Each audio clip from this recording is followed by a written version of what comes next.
Inside New Orleans Sports with Eric Asher is underwritten by the Union Capital Corporation, Natel's Air Conditioning and Heating, a proud sponsor of the St. Jude Dream Home, and Mr. Ed's Oyster Bar and Fish House.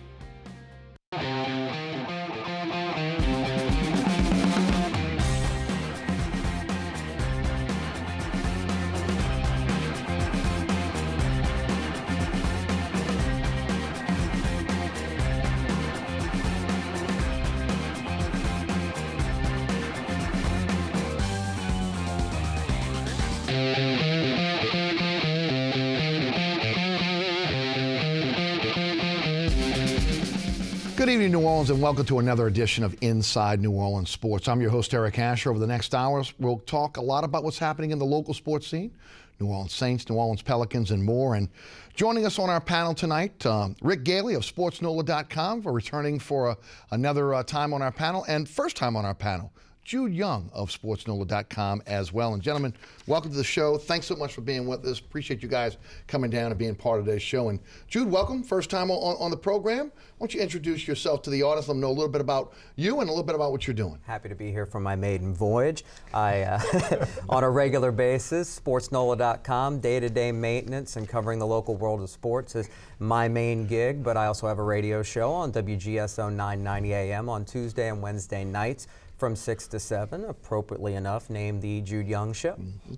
And also going to maybe doing some more UNO basketball as well? More than likely. Hopefully they'll have me back. Right. I enjoyed working with Coach Mark Schlesinger and the gang, and it was a fun first season in the Southland, and I'm looking forward to more. That sounds great. Rick, welcome back. Always good to have you back on the show. And as I said it before, you've been a great addition to the Three Tailgaters on Saturday. I'll say it again, the longest running sports talk radio show in the city, even though Kenny won't admit it. But welcome back. Well, thank you, Eric. It's always a pleasure being here. And I know it's football season if it's 105 degrees outside, and I'm in the same room with Jude here. There you go. Because we work together not only with Sports NOLA, but also the original, Ken Trahan's original Prep Football Report, which will be starting soon enough. Somewhere around 20 years, I believe that's been going on. So I've been fortunate enough to work with Ken in that endeavor, but also with a bunch of young guys and Jude, and have learned a lot about the business from them. So between the Tailgaters and the original, doing a lot of work with that and Sports NOLA as well. It's been fun. Yeah, Sports NOLA is a great website. If you guys are not in tune with what's happening at Sports NOLA, you really don't know what's happening locally here in the sports scene. I recommend you guys go out and check it out for sure.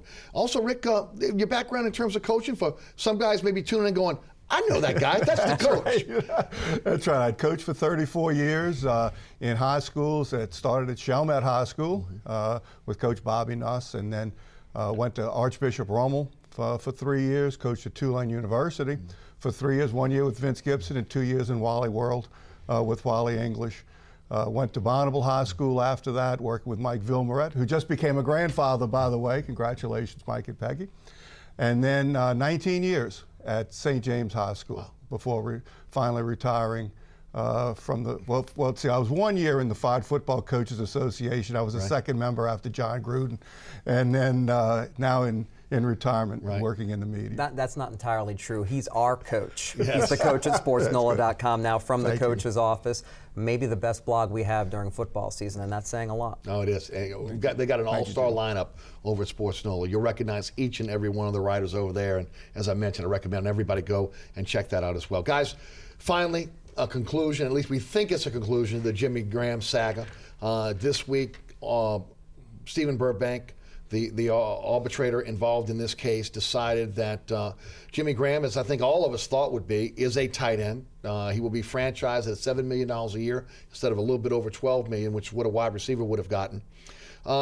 Still really kind of up in the air still is the fact that if they're going to decide to go forward and maybe appeal this decision, there's a deadline. It's July the 15th. If there's not a deal done by July 15th, Graham will have to play on the franchise tag this year. I'm sure the Saints don't want that. I'm sure Graham doesn't want that. But the NFLPA has kind of been pushing this, and it's going to be interesting to see if the NFLPA wants to kind of push this to the three-judge panel that will ultimately, again, where their decision is binding. Coach, I'll take you first. Your thoughts on Jimmy Graham, your thoughts on this franchise tag and being called a tight end, and do you think this will go to the 3-judge panel? That's a question. I don't think that it will, and because I've been more interested in the process really than the facts of the case. The facts of the case were pretty simple in my mind. First, you had to define what a tight end is, what a tight end does, and whether there was enough ambiguity in the structure of the collective bargaining agreement for the arbitrator to come up with an intelligent decision. And in reading his decision today, it was pretty thorough in the rationale that he came up with. And once again, if Graham wants a long-term deal, and this is the first case, they've had several others before now that have been close to getting to this point. I don't think he's really in a position to risk the opportunity at a long-term contract, because I think we can all agree it can't be that hard to come up with something that is fair for everybody. Yes. And I think everybody wants to be fair, because let's face it, Sean Payton, Drew Brees, Jimmy Graham are much better together than they are separately. Yes. Drew, what can you add? It's really safe to say that in this case, for Graham now, it behooves him to make a long-term deal. The difference between the two tags, if it were strictly, are you a tight end, are you a wide receiver, over $5 million. His tag now would guarantee him playing under a 1-year deal, only just over 7. He's going to get a deal from the Saints that starts somewhere around Rob Gronkowski, who is the comparison point, the other big-time tight end that is more of a hybrid and can be such a playmaker split out wide. And Gronkowski's current deal averages close to $9 million a year. I think that's the starting point. Graham's certainly not going to lose out in this deal, so to speak. Right. But maybe in the end, this decision costs him around $2 million a year. You're talking about the difference between getting $9 to $10 million a year from the Saints versus perhaps being able to negotiate it up to, say, 12. Yes, I would agree with you. Again, looking at it, if Graham has to play under the tag this year, he's not going to be happy, considering, again, what Gronkowski has got, as you mentioned, about $9 million a year. Right, and all you have to do is go talk to Drew Brees about playing under the franchise tag. The reason he's in New Orleans, and we're fortunate enough to have him, is that he almost lost his arm in the final game of a regular season when he was franchise tagged. And San Diego decided to move on from that point.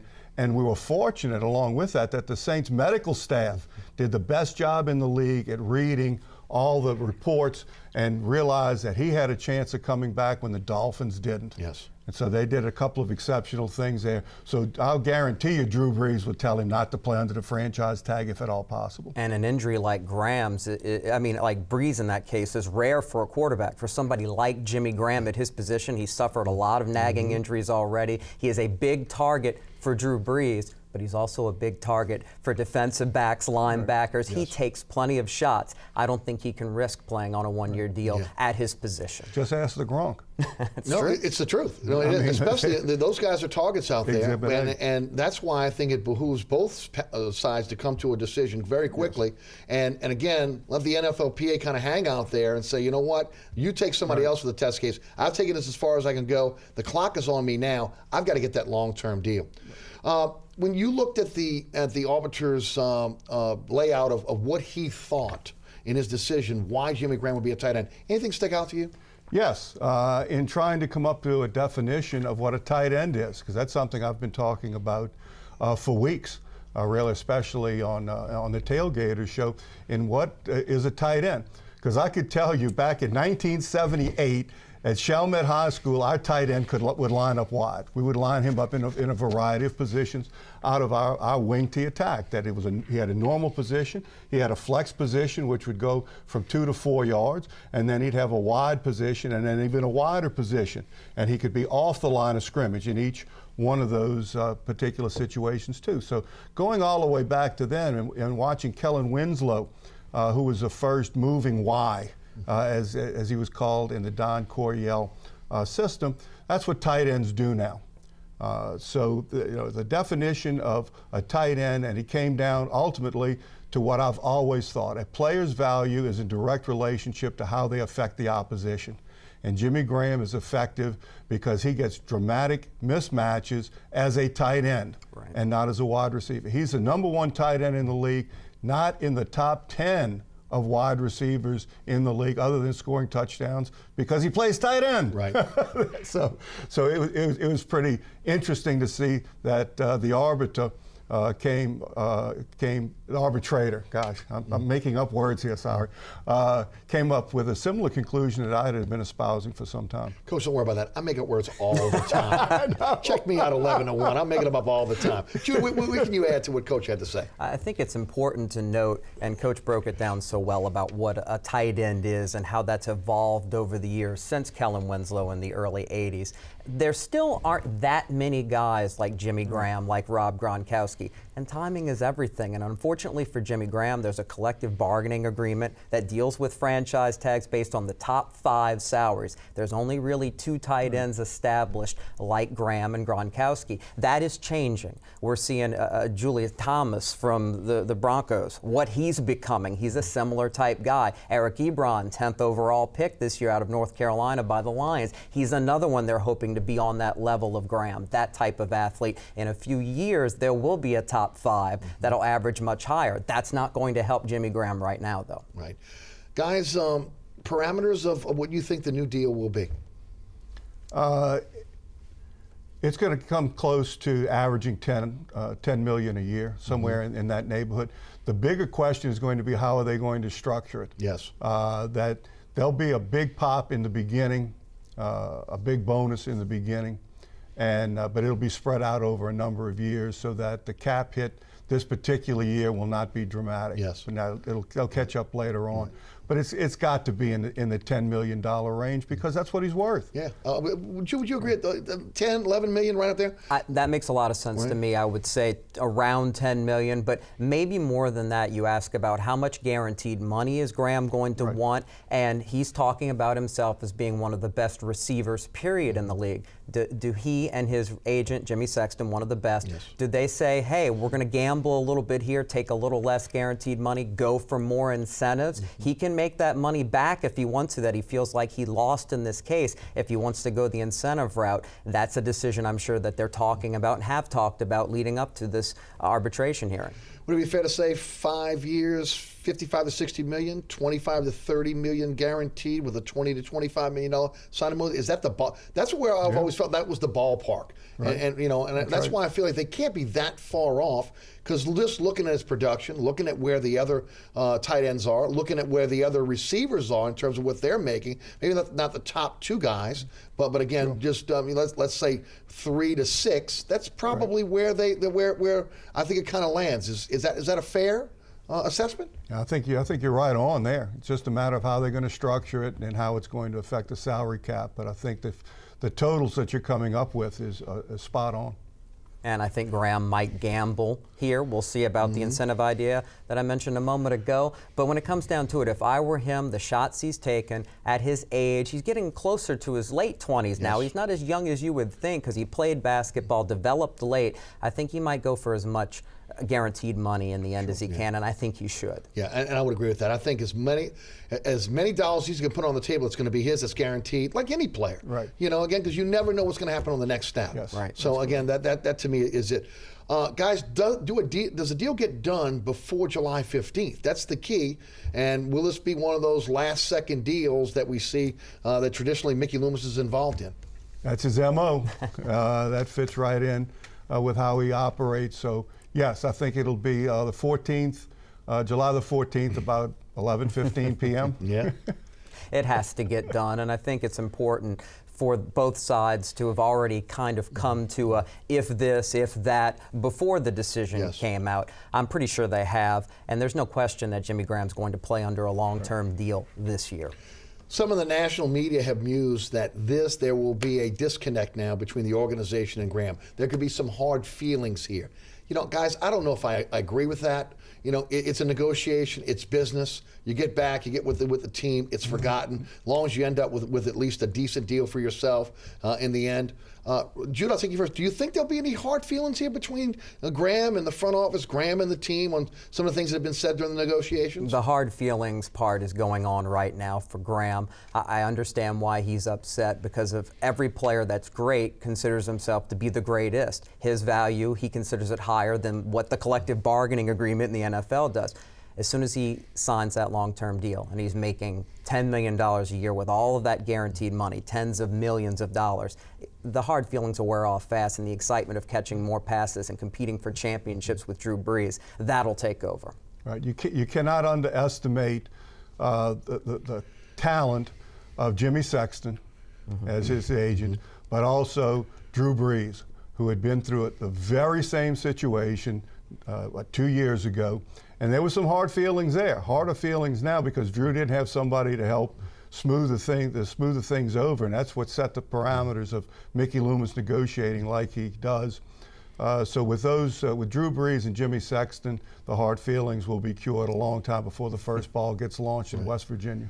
You know, you mentioned about the possibility of going the incentive route. I'm of the opinion that with the addition of Brandon Cooks, with another year of Kenny Stills, with maybe seeing Nick Toon break out, maybe we'll see Joe Morgan back on this team, maybe we won't, that automatically Graham is going to be a better player. They are not going to be able to line a cornerback up and to be able to take Jimmy Graham anymore. Too much speed on the field. Coach, when you're breaking this thing down, what do you think of it? Do you think that, again, that's one of the reasons why they look for more speed on that wide receiver core, why they're trying to get younger and upgrade that wide receiver core, because there's been so much of an emphasis on Graham? Yes, indeed. They needed more speed. They needed youth. Because last year they almost became plodding. There were no explosive players, really. And the NFL is about explosive players. And you could see, I sit next to Jude at the Saints home games, and we were looking at safeties and watching safeties get closer and closer to the middle of the field, and they couldn't get the ball in certain areas because of lack of speed. So they had to get younger, had to get fast, they had to get more explosive, and also have to be able to run the ball better. And Sean Payton's got to be able to do that, because if they're going to line up a corner against Jimmy Graham at tight end, you run the ball at that corner and you wear that corner out till he goes, no mas, let me get out of here. And that's what they did not do at New England. And that ended up costing them the game, because they didn't run the ball at Talib when he was lining up on a tight end, even when he was tight. So speed, youth, ability to run the ball with power. Jude?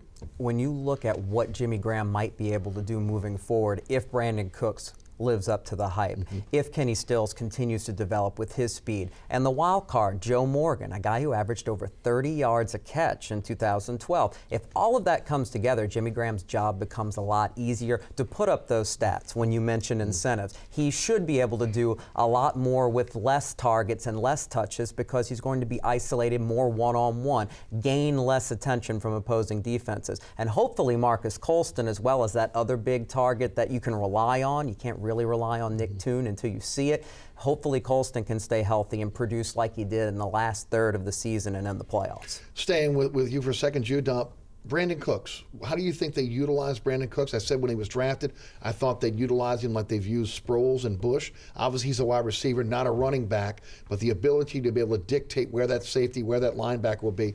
What do you think? How do you think he'll be utilized in this offense? Well, I think you hit the nail on the head with the concepts of Sproles and Bush. He has to serve parts of that role in the offense, but a little bit of Devery Henderson in his prime as well. You'll see more end-arounds, trying to hand off the football to get it in his hands, to set up other things as well. But simply, he's the type of guy that you just got to get the ball to him. Get him in space and allow him to make plays. That's what he did at Oregon State, but he can also stretch the field. You hear comparisons to Steve Smith, formerly of the Panthers. Saints fans know him well. You also hear about Deshaun Jackson comparisons. That may be the most direct one that makes a lot of sense. This kid is a tremendous athlete that simply needs to have the ball in his hands, and he'll take care of the rest. Coach? Yeah, you're not going to have one player replace Darren Sproles. He was a very special case because he was a running back who could be a wide receiver. Cooks, on the other hand, is a wide receiver, but has tremendous speed. We had a chance to see him the final practice of OTAs. What stuck out? Fast. I've got a whole list of things for that practice. But I'd seen him on tape before, and you could tell that he has speed, but you can't really tell how fast somebody is till you see them. And early in practice, on a flat sweep, we used to call it a zip sweep or jet sweep, ran that in the beginning of practice, and he ran right by us, and he's a blur. Now, his legs were fresher than anybody else's. Yes. He had only been there that week. But the ease and the explosiveness was just oozing out. You could almost feel him run by. great hands. Great hands, and I do something at practice. I would stand, and when you're in the indoor facility, the defensive backs only practicing about 20 yards away from the receivers catching balls. And so I was there with a couple of the other guys. I'm going, now I want you to stand right here and just listen. Don't watch anybody catch it, and tell me which side is the receivers and which side are the defensive backs. And over on the offensive side, the receiver's just absorbing the ball. You're not hearing anything until 16 from Rutgers caught it, then you heard that. But the defensive backs, you're just hearing this sound all the time. It was a completely different sound of people catching the ball. He absorbs the ball. He doesn't catch the ball. It just sucks right into his hands. Does a great job catching punts as well. And that's going to be a huge area because the Saints in the return game must be better. You think about this. If you just pick up 7 yards on a punt return, you've made one play for the offense. That's one less play that they need. That's the difference between touchdowns and field goals. Yes. Is just maybe that 7 yards at that returner. And with he and Stills and Travaris Cadet, you've got 3 guys there that are going to be good at returning punts, but just explosiveness in the speed area. And following up on the Sproles effect from scrimmage, Coach, you can speak to this. I know you've seen all 22 of every snap this past season, but we talked about it a lot, as you mentioned in the press box. The Saints were very predictable when it came to personnel, especially their running backs. I think taking Sproles out of the equation and the work we've seen during the offseason so far of making sure that their backs on the field are all versatile, trying to make sure they're ready to catch the football more, even a Mark Ingram, a Kyrie Robinson, they need to be involved in the passing game, so it takes away some of the predictability of the Saints offense. Yes, Darren Sproles has probably slowed down a little bit. The 2011 Sproles was better than the 2013 Sproles. It's called aging, but he would have been more effective, I think, if there would have been more versatility, more speed around him in the offense, and it looks like that they've remedied that. When you look at the wide receiver position right now, obviously you got to pencil in Cooks. You have to pencil in Kenny Stills. Right. Obviously Colston will be there. That's correct. It's the 4th wide receiver position they're really looking at. Nick Toon has looked good in shorts and T-shirts. We'll see how that translates to when they start hitting. Robert Meacham, you know what you got there. He was more of a guy they brought in the running game because he's such a good blocker. Maybe he doesn't have the speed he once has, but still he helped a lot in the running game. And then as you mentioned, Jude, Joe Morgan, still kind of an unknown and still kind of nursing that injury, which I was really surprised. He was not able to come back as quick as maybe most have been able to come back from an injury. Coach, who do you think gets this number 4 position? Who do you think ultimately is going to be the guy that's going to be on the field when they go 4 wide? I think Joe Morgan is on the bubble, and I think he's on the downside of the bubble because of the 2 people we're talking about. When you're looking at Cooks and Stills, Stills really showing great development. And with Joe Morgan not being able to compete, I think he's going to be at a huge disadvantage. It's going to be difficult for Meacham to make it, but then they're keeping some veterans around. But it's hard in those backup positions, and this cost Denver in the Super Bowl last year because their backups were old. And where did it cost them? Kick coverage, because that's where your backups have got to play, and even backup receivers. And Meacham can't help you in that particular area. And the Saints, once again, if you're looking for 7 extra yards in punt returns, if you keep them down in their kick returns, now you're gaining yardage on both ends of the kicking game. So I think both of those guys are going to have a very difficult time making it. So it does leave things open for Toon if he could stay healthy. He's very good at getting in and out of cuts, catches the ball well, but he just has not shown the consistency and the availability. And the first ability of a pro athlete is availability. Yeah, that's right. I'm going to counter that a little bit and be a bit of a Debbie Downer for the younger wide receivers.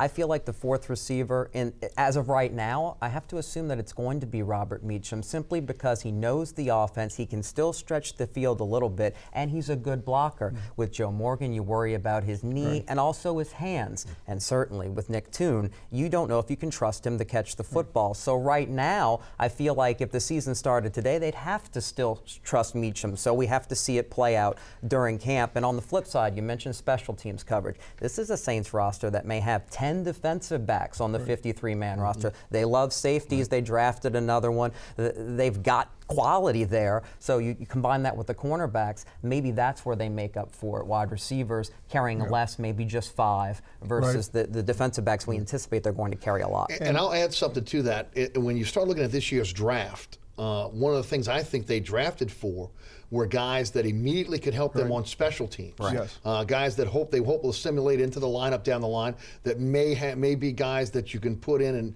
kind of plug in certain situations, but for the most part, upgrading that speed on the special teams. Yeah, absolutely. Because your backups in this league have got to be younger. There's no question. Some of your specialty players, special down and distance players can be older, but your backups have got to be younger. The Saints made a concerted effort. And somebody maybe we shouldn't count out, and we have on occasion, is Andy Talley. He's got to make it this year. He's used up all of his practice squad minutes, and he's Do you somebody think Tanner who can make it? Yes, yes, I certainly do. If you're reliable, if your hands can be trusted, and if Robert Meacham loses another half a step, if he can't stretch the field anymore, where is his value suddenly? Because the Saints start thinking, well, if he's not going to provide that bigger backup deep threat who also has some size and can be used in blocking situations, then maybe we start thinking, do we have enough security as a security blanket type receiver with Lance Moore now in Pittsburgh? Yes. Maybe Tanner can fill that role. Guys, some rookies, Jude, I'll start with you, that did you think can make an impact on this team outside of Brandon Cooks this year? Well, you look at the draft picks in general, I think everybody has a shot. It's very important to note that Kyrie Fort played at 2 different major colleges and played very well and had to adjust on the fly going from Penn State to Cal, and he did so. And people hope for more from him. He has the versatility to be a 3-down inside linebacker in this defense, and he may see the field because when you look at Hawthorne and when you look at Lofton, they have disappointed as free agent additions. They're still the starters, but I think they would like some more versatility, some more speed, some more coverage and blitzing ability that neither one of those guys provide as much as they hope for. He's the guy to really watch. It'll be hard for Vinny Sunseri to see the field. Ron Powell has potential, but can he stay healthy? Can he learn the defense? That's why I focus in on Fort and Jean-Baptiste at corner. I think he's way behind, and he's a project for this year at best. They're expecting Stanley Jean-Baptiste to play this year. And the reason that I say that is that he got a lot of reps in OTAs with the first group. Right. Not that he's going to be a starter, but when you look at his academic background, he's not the fastest learner. And so they were giving him as many repetitions as they could, trying to give him every opportunity to learn. And he's not so much that he can't learn, but he's late coming to the defensive back game. He had been a receiver till he got to Nebraska. He's only played defensive back for 3 years. But once again, he wasn't a qualifier coming out of high school. He had to go to a prep school, had to go to a junior college, was late catching on academically. So it's going to take him a while to catch on. But when you look at the possibility of that with Patrick Robinson, Stanley Jean-Baptiste, keep wanting to call him Jean-Baptiste, and I think at some point we probably will, and Champ Bailey, he's got to come through. You know, maybe not in the beginning, Right. but at some point he's got to come through, and they're giving him as many repetitions as they can afford to give him to give him every chance to learn. Before we go to break, any other players you think that were drafted this year that are going to make some point kind of impact, whether it's special teams, or whether it's situational depth, or whether it's a guy that's going to ultimately start? I'm not going to give you a rookie. I'm going to give you a free agent signing, Eric Lorig. Okay. Hugely impressive. In a land of giants, The he is fullback. huge. Yes, he is huge. And he plays fullback with a defensive mentality. He was a defensive player and drafted as a defensive player by Tampa Bay, was a defensive player at Stanford, is huge and can catch the ball. Hasn't taken a handoff since he's been a pro, but he will catch the ball, especially in goal line and short yardage situation, and he stands out. You're watching Inside New Orleans Sports each and every Thursday night right here on WLAE TV, 6 o'clock, with a rebroadcast each and every Friday night at 10 o'clock on WLAE TV and Pelican Sports Television in New Orleans, Baton Rouge, and Lafayette. Our guest tonight, Jude Young, and also Rick Gaille of SportsNola.com. Stay tuned. We'll be right back. We'll talk a little bit more Saints, and we'll get into the Pelicans as well. You're watching Inside New Orleans Sports. I'm your host, Eric Asher.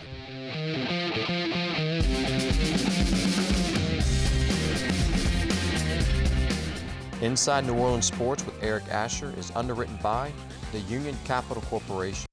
St. Jude Children's Research Hospital is literally saving kids' lives. It's a very special place, friendly place. To see the kids that they're helping on a daily basis was unbelievable. Families never receive a bill from St. Jude. Discoveries made at St. Jude are freely shared.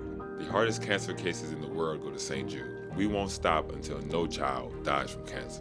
Join us. Join us. in supporting Hoops for St. Jude. Visit stjude.org/hoops to find out how. You're watching WLAE, New Orleans Public Television. Find us on Facebook and follow us on Twitter.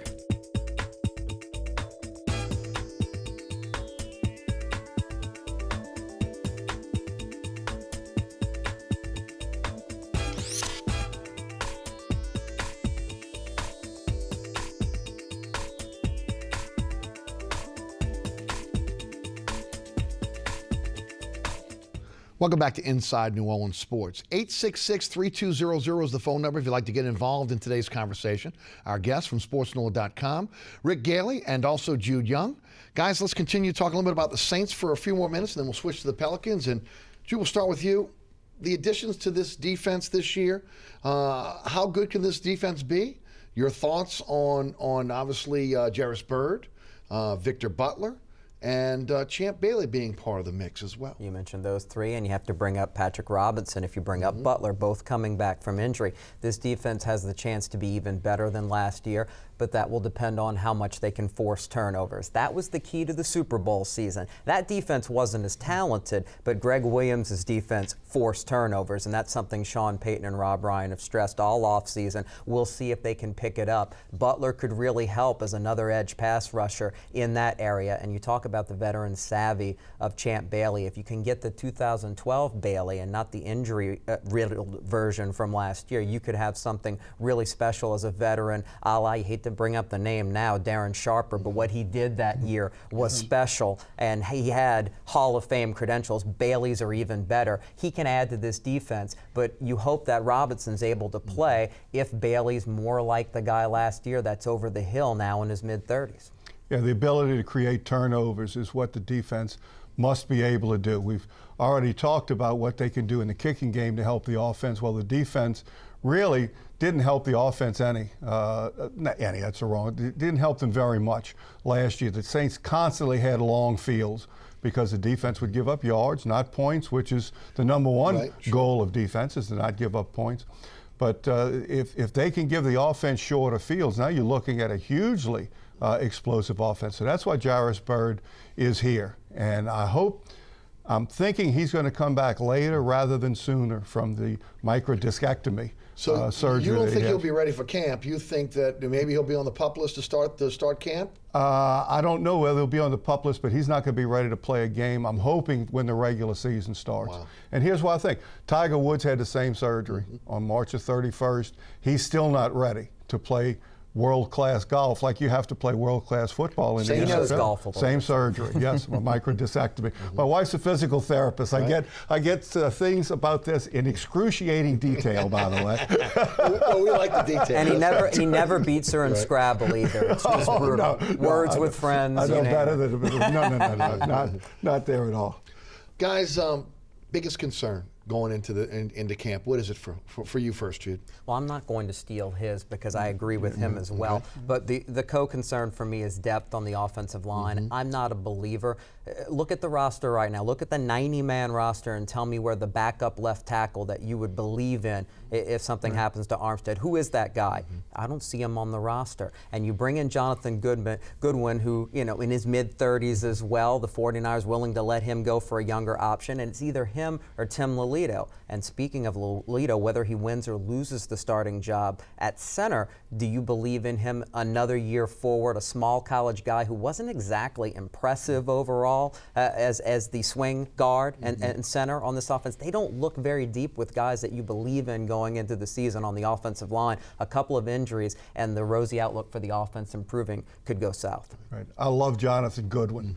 I watched him very closely, even though he never got any snaps with the first group. They're trying to bring Lelito along. But one of the things that I noticed about Jonathan, he still has the desire to be great. I mean, he loves the grind, loves the preparation. and you could tell in his physical condition, he keeps his knee bend. And that's something I look at an offensive lineman, especially a center, that when they get in their stance, do they have the knee bend that they have to be able to stay low, and can they maintain the knee bend throughout the entire play? And he's still very, very good at that. So he's got to be the starter when the season begins. And if that happens, that gives Lolito a chance to develop more than he needs to, because that position is just so critical, the center position. And we found out the guards, remember the guards last year that we were concerned with, that it was really more of a center problem than it was a guard problem. The inability for Breeze to be able to step up in that pocket. Absolutely. So they're going to be more solid there, and Goodwin, I think, is going to be a huge factor. I'm also concerned about place kicker. And why? Shane Graham has not proven over a long career that he's going to be consistent enough to be a championship winning type of place kicker. If you're a place kicker in the NFL and you don't have to kick off, and with Thomas Morstead, the Saints place kicker does not have to kick off, you've got to be 100% inside of 40 yards. And Graham has had hiccups historically, and you just know it's going to happen some other time. For me, it's the wide receivers getting off the jam. It's something they haven't been able to do. I know it's going to be kind of a younger core. Do they have the physicality to get off the jam? And it's the offensive line, Jude. I agree with you. Depth along the offensive line. What's going to happen at the center position? Those guys have also got to prove they can open up holes for the running game consistently, as well as obviously be in a situation to protect Drew Brees. Those are my two biggest concerns going into camp. Guys, good idea, bad idea going to West Virginia? I think it's a good idea because I know that when the new facility and all of these investments in the indoor practice building and everything were built, you have to justify that beyond just helping the football team. Keeping camp here was an important part of that equation as much as possible, but we're beyond that now. And it is brutally hot here. Even though there are no more two-a-days, and there's so much rain during that period, late July, early August, that's forcing them indoors and affecting the quality of their work. Those are two issues based on the weather patterns they don't have to deal with at the Greenbrier, and I completely understand the move. Yeah, great idea. Better than a good idea. Great idea. And it's not even so much the daytime temperatures, but the nighttime temperatures. You have to give your body a chance to recover from the heat, and that occurs at night. If it's still 90 degrees and 90% humidity at night, and you could tell when you walk out in the morning to go get what used to be a newspaper, I don't know what people get anymore, but when you walk outside and that heat hits you right in the nose at 5 o'clock in the morning, you know that you're not able to recover at night. That can't happen through air conditioning, but in West Virginia, that will happen. I'm not sure what happens at 5 o'clock in the morning. Go ahead. And the Greenbrier is a fancy resort. It's not dorm rooms like the Saints have experienced in some of their away camps. So talk about recovery time. It's going to be a lot easier to recover in comfort like they'll have in West Virginia. Let's shift to the Pelicans. They make a big deal right before the draft. Omar Asik is now a Pelican. They still have to clear cap room. They're sending, we know now, a 2015 first-round pick to the Rockets. Let's take you first, Jude. Your thoughts on this deal? Was this a good deal for the Pelicans? It wasn't a perfect deal. There's no such thing. There's always give and take. But we've heard the Asik potential trade rumored ever since Dwight Howard signed with Houston and how it made sense that he would fit in so well next to Anthony Davis in New Orleans. But that deal always involved Ryan Anderson being traded. Dell Demps was able to accomplish that without trading maybe the best stretch four in the league as far as a small forward who can come off the bench and open up space and hit long shots. That's what he does. That's going to help this team if they can keep him. And now they have a chance to do that because they were willing to trade another first-round pick. In the NBA, I think people overvalue first-round picks quite a bit. And it's top three protected if a disastrous season happens or if they're out of the playoffs and they get lucky in the lottery. So at least they're protected there. I like the move because it's always about winning now. It's not just Dell Demps trying to save his job. They've got Anthony Davis growing by leaps and bounds. He's already an all-star. He's ready to be a superstar. They're trying to put the pieces around him to prove to him that they're building a championship team, and they have assets. And even though it's only a one-year deal for Asik, they own his bird rights. They can re-sign him, and they more than likely will if he wants to be here. Yeah, I would agree. And also, again, as a caveat to that, also if it's between 4 and 19, it goes to Houston that pick. But they also get it on the back end, 20 to 30, if ultimately they're in the playoffs and they go deep. Coach, what's your thoughts on bringing in the big center? They needed a big player so that Anthony Davis could use his talents to the best of his ability. And that's something that he doesn't need to get pounded day in and day out from tip-off to final buzzer. He's got unique abilities for somebody of his size. You've got to remember, as a younger player, he was a perimeter player. He was a guard till he had like an 8-inch growth spurt his junior year of high school. So he's got unique abilities that they needed a big grinder in the middle so that he could play and move around and use those unique talents. They spent a lot of money to get a Zeke, but I think that was the right thing to do. At least they're showing, the Pelicans are certainly showing they want to win now. Right. And there's still some teams in the league. Philadelphia started tanking already for next year. In fact, our friend in Philadelphia told me they're starting to line up in Philadelphia for season tickets for 2015, 2016 because they drafted 2 guys that won't play again this year. Right. So the Pelicans want to win now. That's a great first start to get the big guy in there. And then, because he is such a poor free throw shooter, he's not going to be in there at the end of the game. Now Davis can go inside to where everybody else is scrambling around, and now he can use his talents more inside, and you get better free throw shooters. I think along with Jude, Ryan Anderson is important to keep because you got to have people who can score.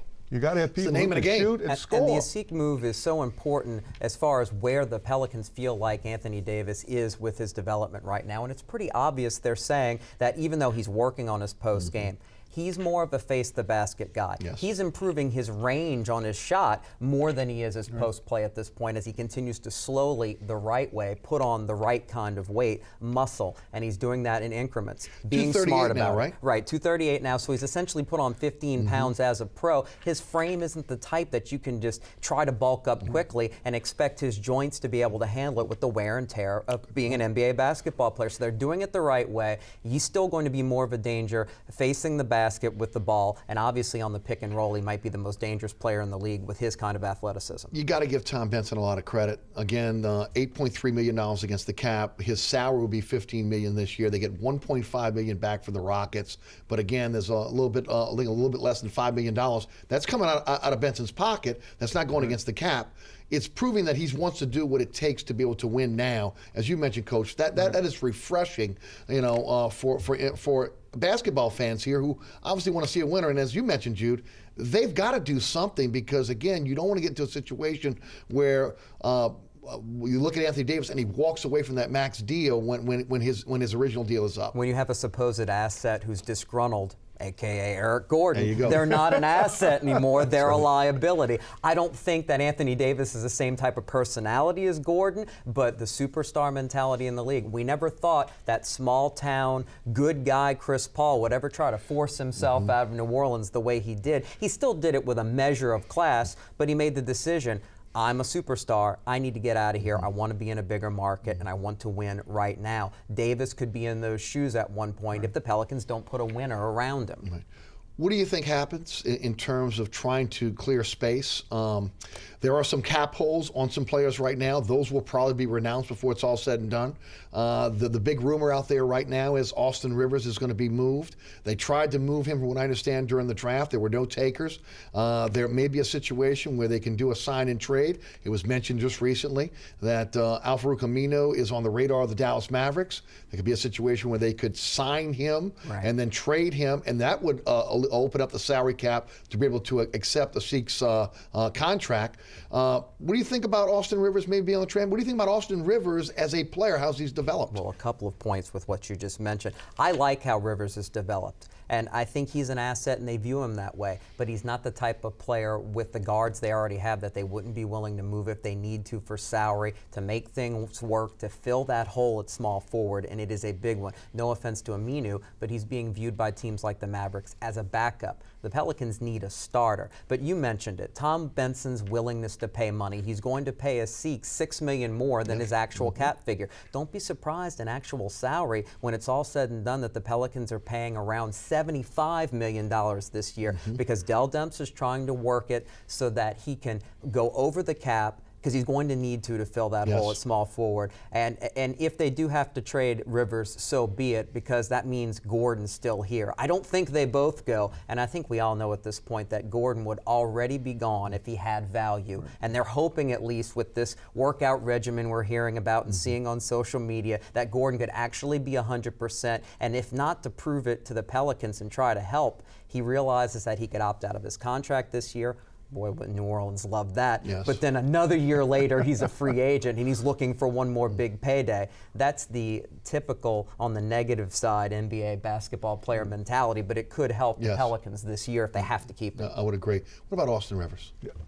Great progress so far, and it would be a shame if they had to move him. I would agree with you. I mean, was he really the 10th pick? No, he wasn't. You know, but it's not his fault. But no, I mean, were there 10 picks in that draft? It looked like there were 8 or 9, and the Pelicans had that 10th pick. We get to the whole list of administrative things that I think they need to get a whole lot better at. But he was picked 10th, and as valuable or invaluable as a first round. If you got a top 10 pick, that player's got to make it for you. Yes. You know that it amazes me in the NBA how, in an inexact science, how really inexact the draft is in the NBA, because you know, with all the great players there are in the world, that you should be able to have more hits than misses.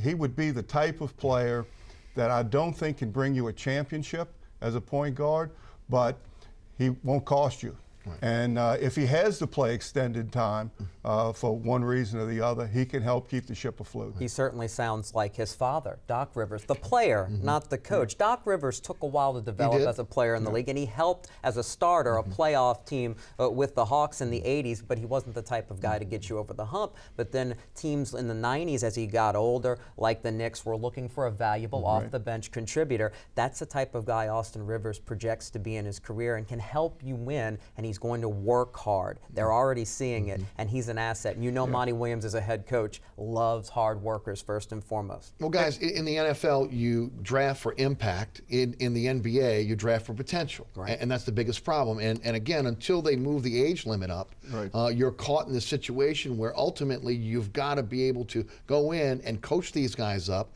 let them get physically better. It's a situation now where one and done, you got to learn fundamentals. And it really starts in the high school years, when guys are really more worried about their AAU teams than worrying about what's going on in high school or college, and they don't get the fundamentals early. So by the time you get to the NBA, you got to try to teach them fundamentals. By the time you teach them fundamentals, they're outside. They're going to their second contract. The irony of it is, with the inability to put an age limit in, although they're talking about Adam Silver is the new NBA commissioner who's talking publicly about that. You look at the Pelicans. There you go. I still do it. The Pelicans summer league roster, Patrick Young out of Florida, a valuable contributor throughout his career in the SEC, helping a contender in college. But he could have gone pro, and he would have been a first-round pick, maybe a lottery pick, out of high school, certainly after his first year in college. What happened? He was undrafted when it was all said and done. You really don't know where many of these guys are when they're 18 and 19 years old. So it's no surprise that there's so many mistakes, and guys like Rivers need years to develop their bodies and their minds to play the game. That's why I don't have a problem with trading that first round pick and trading the last actually, it'll be 3 in a row now, because you're looking, one thing they're doing is they're allowing those players to come in when they go for a Drew Holiday, when they went for Tyreek Evans, 4 years in the league, they're going in their second contract, they've gone through the growing pains at their previous teams. Now you're ready for those guys to immediately make an impact on your team. Same can be said for Ryan Anderson. Correct. Again, in the league for a while, he kind of grew. Of course, he was a guy that stayed in college a little bit longer, but he's a guy that I think will be an asset. And I'll ask you, Jude, do you think there's been a lot of rumors out there that he's on the market, he's not on the market?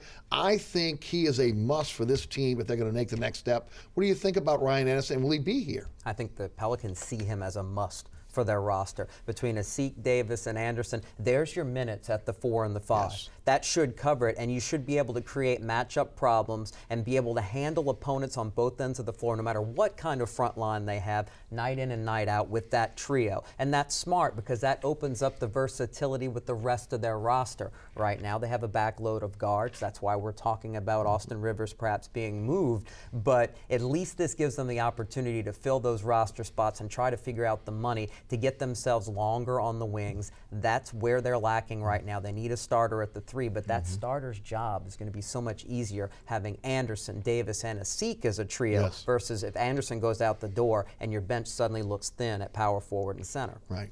And Ryan Anderson. Got to be able to score, and that's when you look at what San Antonio was able to do. Their ability of having multiple people shoot the ball from distance was a huge factor and turned the entire series around and just ran them off the floor. And so if you can shoot the ball and score and hold up your end on defense, because guess what? There's 1,000 ways that you can scheme on defense. There ain't too many ways that you can scheme putting the ball in the basket, and that is a rare commodity for someone of his size to be able to play on the perimeter and put the ball in the basket from distance, and that helps everybody. And shooters are so valuable in the modern NBA. That's why Anthony Morrow is now being rumored to be looked at by the Heat, the Thunder, the top contenders in the league. He was unwanted a year ago. Came in and shot 45% from three-point range for New Orleans, and now it looks like the Pelicans won't be able to afford him. Shooters mean everything, spreading out the floor so that you can operate and put the ball in the hoop. Isn't it amazing how few shooters that they really have it's true. in the NBA? Well, they have plenty of athletes. The mid-range jump shot is a thing that is evaporated from the NBA scene. Yes. And a lot of it has to go back to what I just said. AAU ball. These guys are out there, they're going one-on-one instead of learning fundamentals in the summertime. It used to be these kids would go to camps, they'd learn fundamentals. Now they're going one-on-one, they're going from city to city with AAU, and they never truly get the fundamentals, and then they're one and done in college, and then again, an NBA coach is going, wait a minute, I got to start over with this guy. Exactly. And that's why I kind of like the Pelicans' mood of let's let a guy be here 4 years, then we'll go out and we'll make a move, like what they did with Evans, like what they did with Holiday. You mentioned Morrow. Do you think he's gone? I know the Pelicans would love to have him back. He may be too expensive, depending on how they're going to shift this cap. But he would be a great addition for this team if they could hold on to him. I think they definitely want to keep him, but I do think he's gone. When you start hearing the names of teams like Miami and Oklahoma City, because I think the big 3 are going to wind up going back to Miami, LeBron and company. They're trying to retool their roster. They saw what the Spurs did to them. They want to have more shooters. A guy who shoots 45% and helped a team that struggled with injuries win games, an undermanned New Orleans team. Morrow proved he can help you win games, and that's something that I think Miami, the Thunder, those LA teams, they're all thinking along the same lines, and I think Morrow is now out of New Orleans' price range. Oklahoma City now, Ceballosa moving on to the Hawks. They've got some cap room to be able to maybe bring a Morrow in. Miami's got to get younger. We talked about the Saints had to get younger. We talked about how Denver cost themselves a Super Bowl because they got old in the backup positions. Miami's got to get younger because their backups, the people that they use to fill in the minutes, were older. And they can. They can. You know why they can? Because they have $2.5 million dedicated to salary next year. That's it. And Bird writes the 3 superstars. They're going to be able to fill in the roster. I believe in Pat Riley. He's persuasive and he knows how to build a championship team. That's why I think the big 3 with Bosh and Wade are going to stay together. Well, and again, if Eric Gordon's looking at this, you look at the situation with Bosh and Wade right now, tearing up that deal, getting an extension on that deal. Maybe Eric Gordon's looking at the same thing, hopefully down the line here. If he doesn't want to be here, if he's got to play the 6th man this year, maybe he's looking at a situation of getting out by the trading deadline, or at the very least, renouncing that last year, becoming a free agent, and instead of another $15 million for 1 year, maybe parlaying that into a multi-year deal with more money, and that may help the Pelicans down the line as well. But right now, guys, I guess you would agree, he's the albatross around their neck when it comes to any deal they're trying to do. They're trying to move him. There just is no takers. And there won't be until he does what you just said. Use a little common sense and decide no matter what my role is, if I start, if Evans is in front of me and I'm the 6th man, I need to step up and increase my value again. Do I want another big contract? He's made a lot of money, but he thinks of himself as an all-star. He hasn't played like one, and that's why nobody, not just New Orleans, the other 29 teams don't want him. So whatever his role is, he better excel at it, or this will be his last big contract in the league. I think we can all guarantee that. First ability, we said, is availability. The second ability, you got to play well with others. And he does not play well with others. And we could only be so fortunate that he finds a way to move himself. Right. The three positions still the big void on this team, even though, again, it's still kind of a work in progress. Dell has proven that he's not really going after free agents, but he likes to make his moves through trades. Right. Multiple team deals in which he can bring someone over.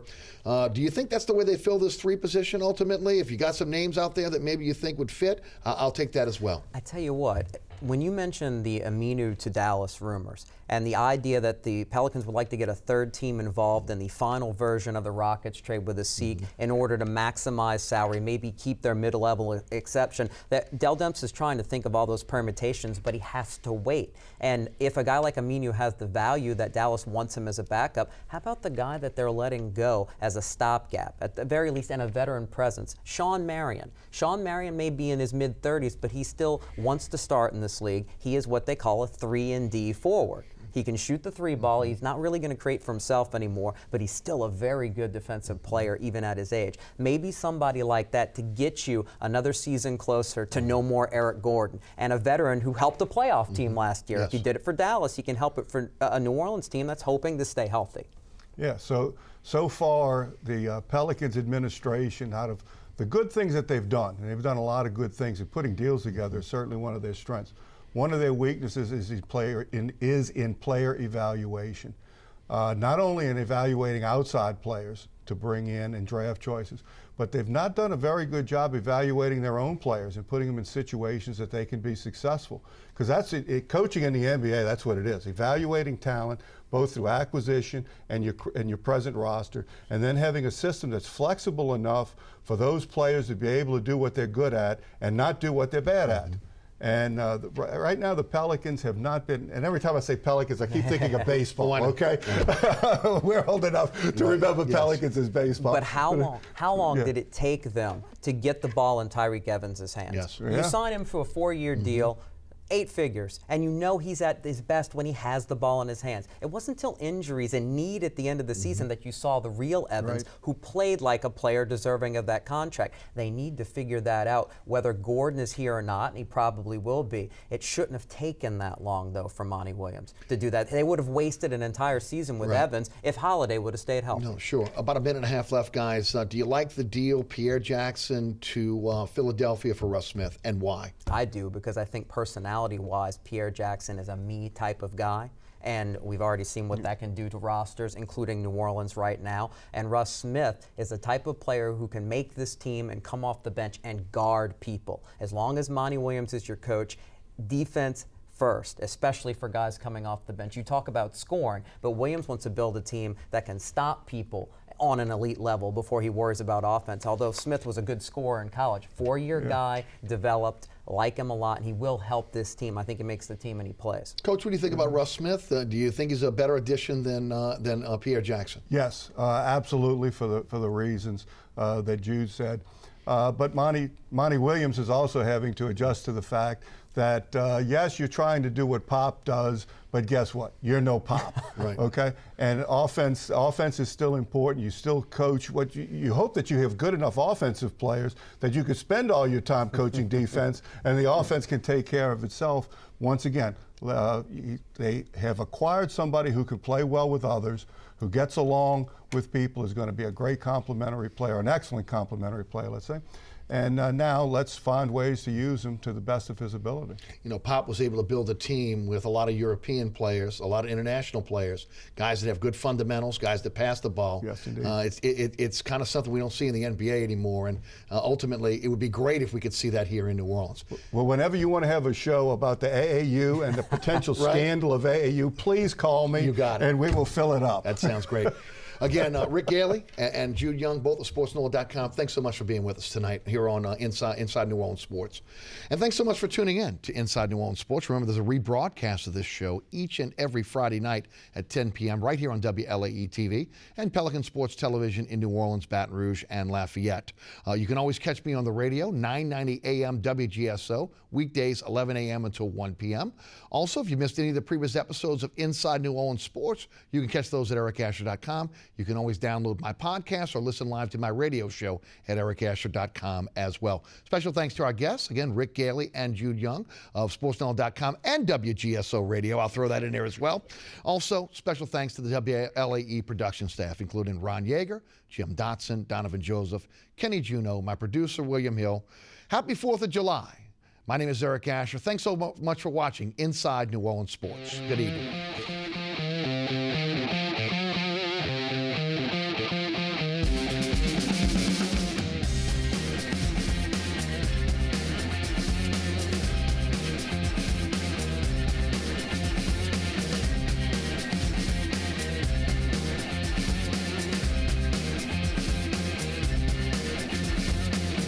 Inside New Orleans Sports with Eric Asher is underwritten by the Union Capital Corporation, Natel's Air Conditioning and Heating, a proud sponsor of the St. Jude Dream Home, and Mr. Ed's Oyster Bar and Fish House.